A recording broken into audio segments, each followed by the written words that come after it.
يوم أنا كملت 39 عام مضت ما كناها غير ليلة.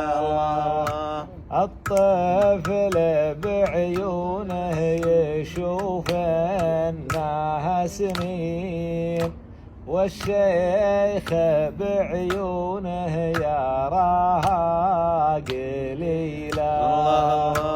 واصبحت اراقب بينهم واضع جيلين، ولا فيه واحد عايش بجو جيلين.